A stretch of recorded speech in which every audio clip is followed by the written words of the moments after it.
I am really excited to be doing this recording today. And the reason you're getting it is you have opted into my vault. We've had a one-on-one conversation. When we actually did that, I told you one of the biggest mistakes that I see people make is they abuse their list. Now you're on my A list, and I've made a commitment to you that I'm only going to be sending one email per month of things that are extremely relevant to help you as it becomes to elevate and accelerate your success. You know, my life mission and my purpose is to live a life of meaning by helping other entrepreneurs create the success that they're looking for. One of the things I've come to the realization is there's so much misinformation in the marketplace, so many people trying to sell this, that, or the other thing. And what I'm in the process of doing, I'm not going to say trying, what I'm in the process of doing is giving you more clarity so that you can create the success, so that you can ultimately have the positive impact that you're looking to have with the people that you're in the process of serving. As an elite networker and somebody that's been doing this for a long period of time, and part of it, and I've probably mentioned to you that Harvey McKay is a 70-year friend of my mom. I sort of model myself after him. And you heard the saying that your net worth is a direct relationship to the value of your network. So that's sort of been the premise of everything that I do. How can I, as I network, go out and find and develop quality relationships with the right people, and having the faith that if you can really do it, those people will show up. And when we had our one-on-one, ultimately, I'm sure you heard me talk about Jim Feldman. The guy, and I mentioned he's $1 billion marketer. He's changed my perspective of how I look and think about things, because when we originally had our conversation, I mentioned that I'm an outside of the box thinker. And he very politely said, I beg to differ with you, because I made my whole career in the box thinking, using what he calls 3D thinking. And so, the more that I got to know him, and the more that he got clarity, it's changed everything that I do. I mean, and in the meantime, we've become very close friends. We're working different businesses together. He's probably, one of the most brilliant, if not the most brilliant person that I've ever come across, just by the way he thinks. It's so unique, so different. So with that, I want to introduce you to Jim, because his time is extremely valuable. I had to, so to speak, twist his arm. Nah, I really didn't, but I mean, him and I are going to come to you on a monthly basis and share with you what's hot, what things that will help you as it relates to helping you create the success that you want. Because I really believe that people need the kind of people that we're talking with, because they're people that I've already had a conversation with. They're anyhow, with that, rather than me go on and on and on, I want to introduce you to Jim, a guy that's become a very good friend of mine. I happened to go and I visited him in his place. I mean, he's got an amazing place. He lives on the 66th floor in Chicago. It's got I could tell you it's $1 million view, but it's probably $1 billion view. There's no other view like it in Chicago. Anyhow, Jim, thank you for being here and being so amiable and willing to help other people as it relates to helping them create the success that they're looking for. Wow, thank you, Robert. I hope to live up to that introduction. So let's start with the difference between outside the box and inside the box. Let's use the metaphor of the box. I hand you a box. What do you know about it? You know it's a box. What do you know about the contents of the box? Absolutely nothing. So if you're outside the box, trying to solve the problem, and the problem is inside the box, how do you solve the problem? You can't. And that's how we've gotten into trouble as a society, as a community, and quite frankly, worldwide. Currently, our friends at Twitter, particularly Elon Musk, who spent $4 billion buying Twitter, has retired the bird, the tweet, and changed it to an X. And the backlash is huge. People don't like the X. He probably didn't do focus groups. He probably said, I'm one of the richest guys in the world and I'm going to make this decision and there's nothing you could do about it. But the truth of the matter is, he did it to help gain clarity in his business, to help reinforce the people that are using the product, to combat all of the competitive nature that's going on in the world today. And all he did was confuse people. And a confused mind does not buy. Let's go back to the box. If I go to Tiffany's, I get a little blue box. If I go to Godiva, I get a little gold box. If I go to Hershey's, I don't get a box at all. So if I'm going to go to somebody's house, do I bring Hershey's or do I bring Godiva? Most people bring Godiva. Now, does Godiva taste better than Hershey's? That's a different story and a different debate. Is the Tiffany jewelry product better than Zales or other places that sell jewelry? Again, up for debate. But they have recognized the value of the box, and it's created their branding. If you go inside the box, you can see the problem. I don't think anybody's going to argue that. I will say, once you've discovered the problem, because it's there, try to break it up into the components that make up the problem. What is it that's causing the problem? What are the effects of it? What are the overall economic or social or time losses because we can't solve the problem? If it's a big enough problem, you start to apply your intellectual wisdom, your focus on solving the problem. And to do that, I suggest you break it into those components and move the components visually, manually, however you like to work, so that you can identify them. So maybe the problem is a distribution channel. Maybe the problem is employee engagement. Maybe the problem is customer acquisition, client retention, etc. And now we start to look at even the definitions. I refer to a customer as a one-time transaction. I refer to a client as a repeat customer. So I don't focus on customers, I focus on clients. And to that, I focus on what I call elephants rather than rabbits.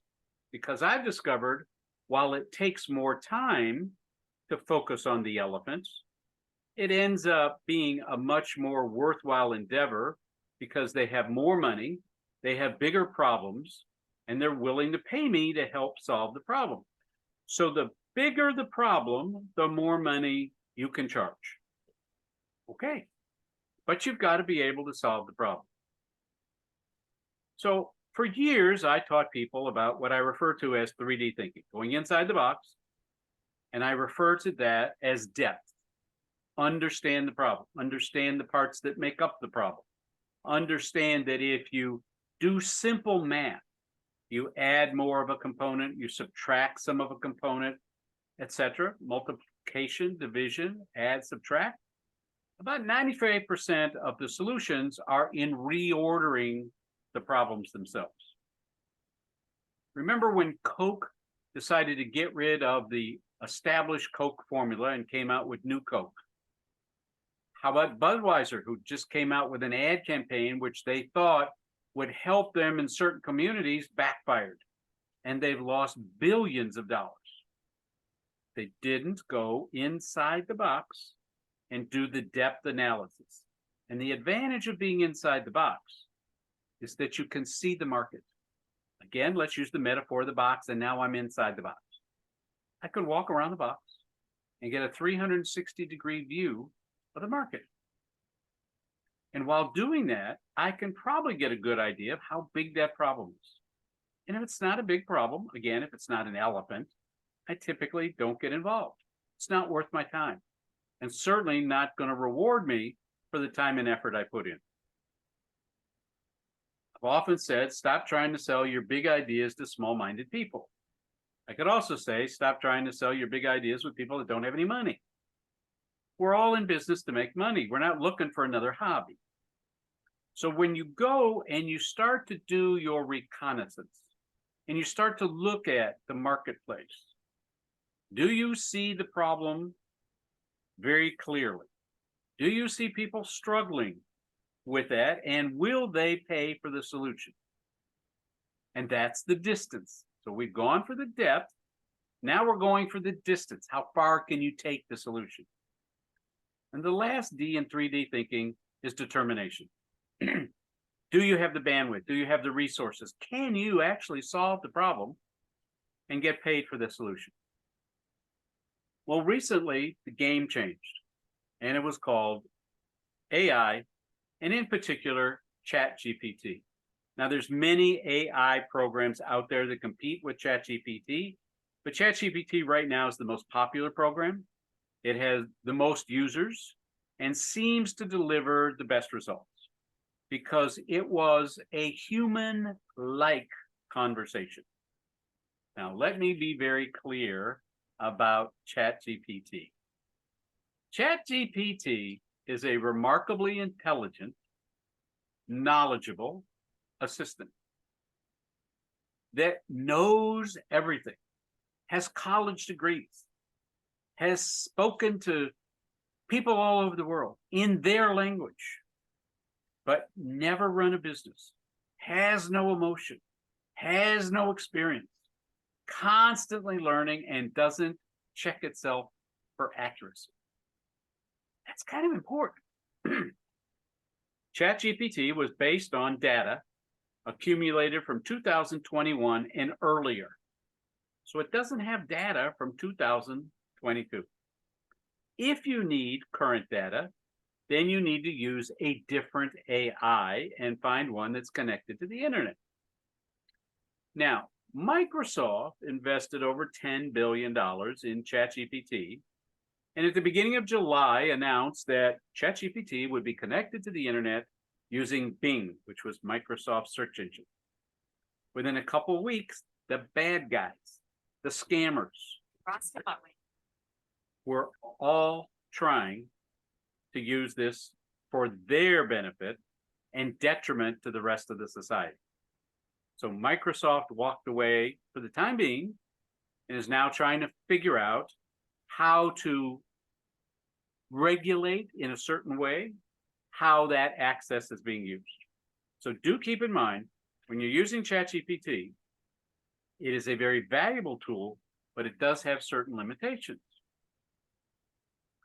Now, if we're going to talk about the inside the box thinking, and you come to realize what those components are, how do you establish your value proposition?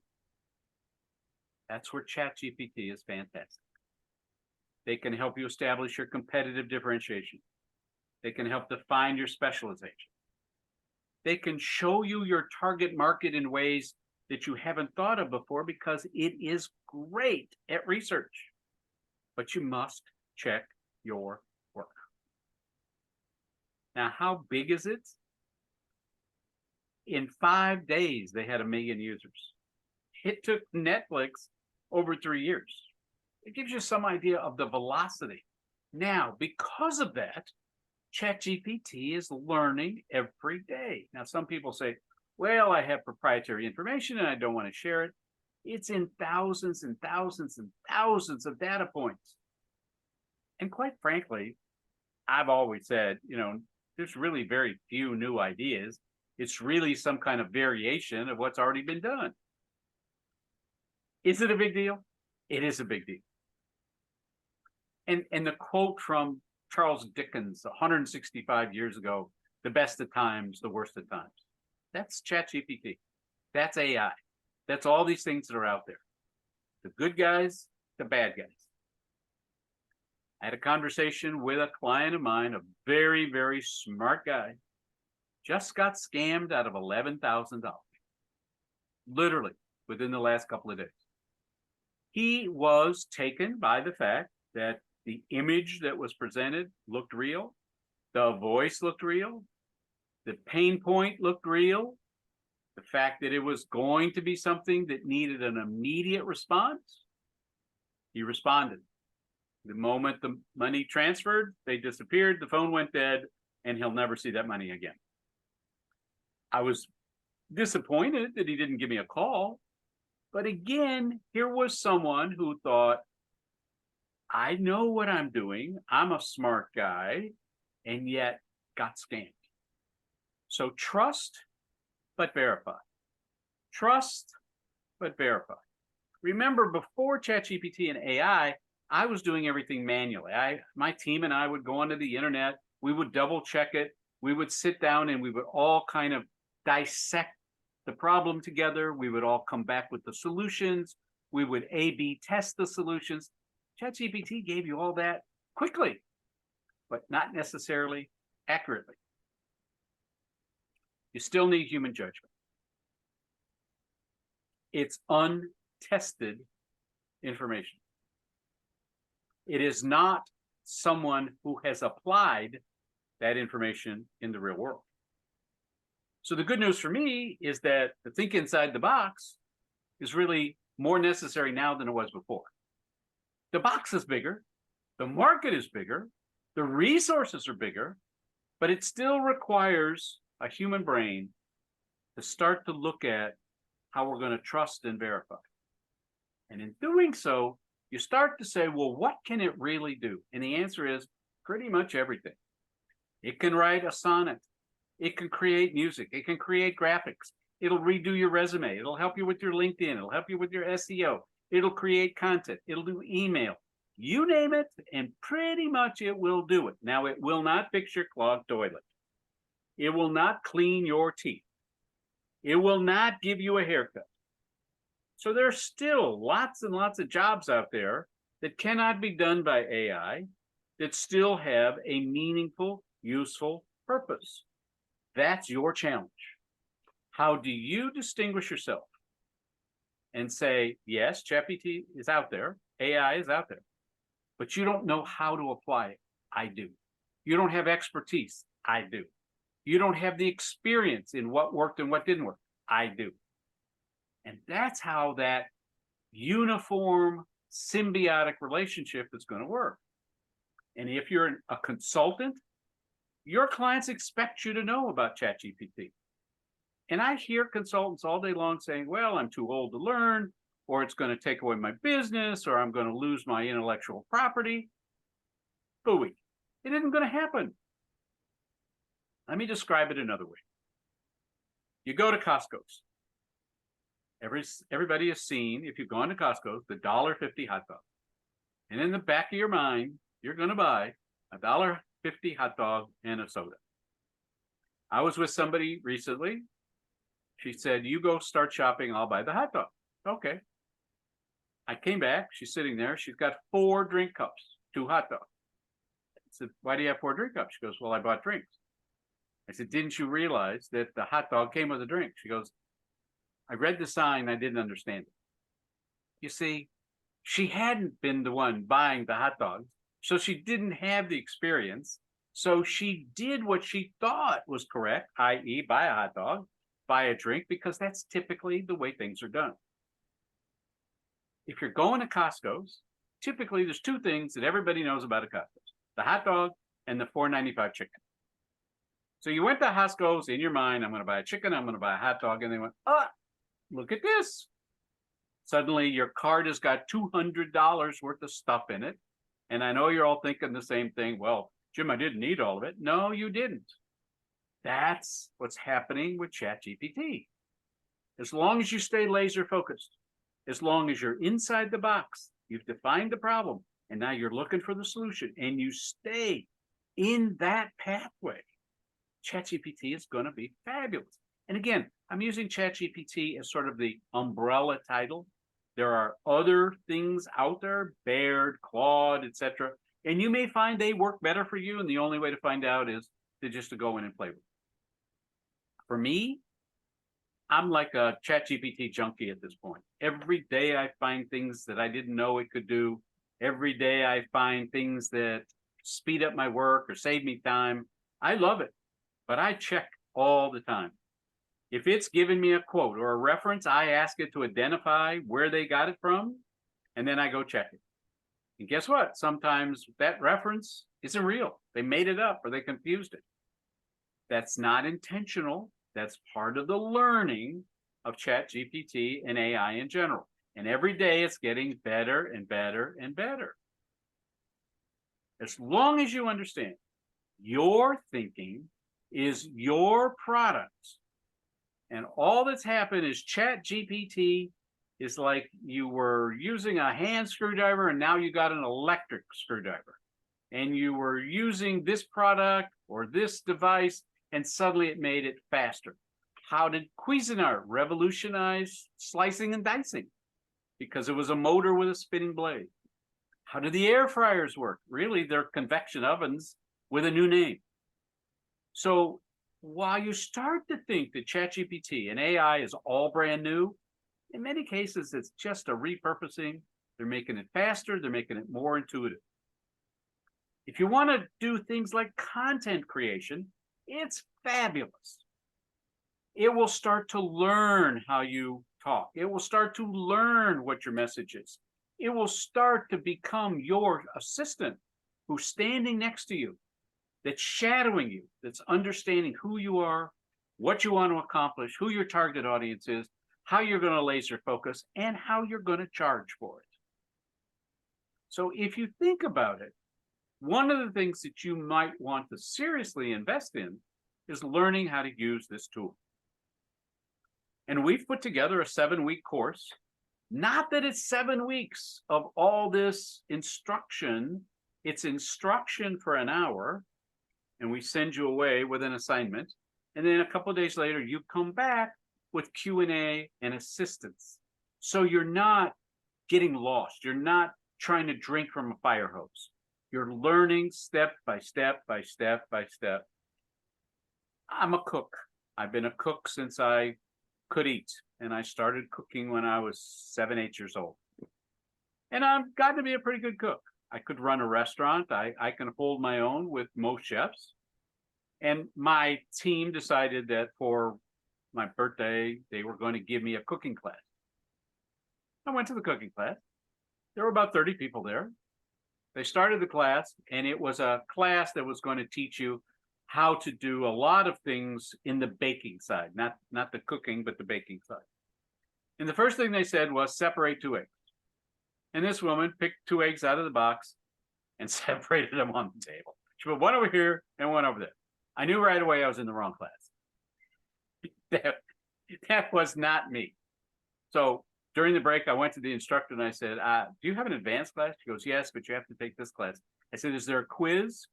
And she says, yeah, there's kind of a quiz. If you could make a hollandaise sauce, go over in the corner, make a hollandaise sauce, bring it back to me. And if it's any good, I'll move you into the advanced class. I came back with the hollandaise sauce. She goes, that's some of the best hollandaise sauce I've ever eaten. What was your secret? Oh, no. I'm not telling you my secrets till you tell me your secrets. So we became fast friends. And what happened in the baking and cooking class is I realized that I was not really interested in separating eggs and dealing with flour and all that other mess, but I was fascinated with chocolate. And so over the years, I've become a chocolatier. That's ChatGPT. ChatGPT is going to expose you to baking and chocolate making and cooking, etc. Don't get lost.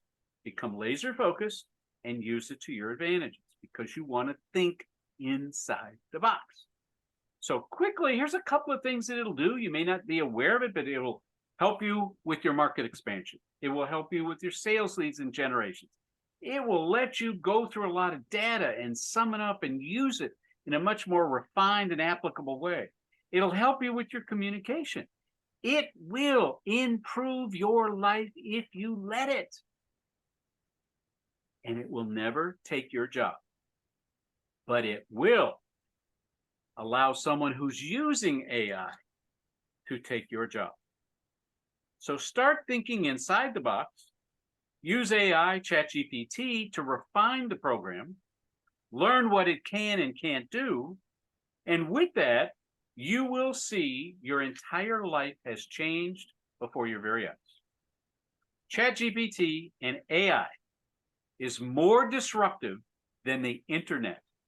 It is the future of all business. And the genie is out of the bottle. The train is leaving the station. Either get on the train or never be able to catch up. I'm Jim Fellman. They refer to me as the Nowist. and I think inside the box. Jim, that was amazing. And, you know, the key is how we embrace change. And, I've always known that, as I started my journey, that we were going to have a breakthrough. And for those of you that haven't talked with me recently, you need to get back on my calendar, because we've got a breakthrough as far as how we can help you as it relates to you creating the success that you're looking for. My whole mission, as I started off saying, is to live a life of meaning based on helping other people elevate and accelerate their success. When I hear the statistics that 80 to 85% of entrepreneurs are not making over $100,000, to me, there's something wrong with that picture. And I know that you and I are working together in a way to help more people create the success that they deserve. So thank you again. It's always a pleasure. I really appreciate you, and you have made a major positive impact in my life. So get back to me, put a time on my calendar, and let me help you have a breakthrough.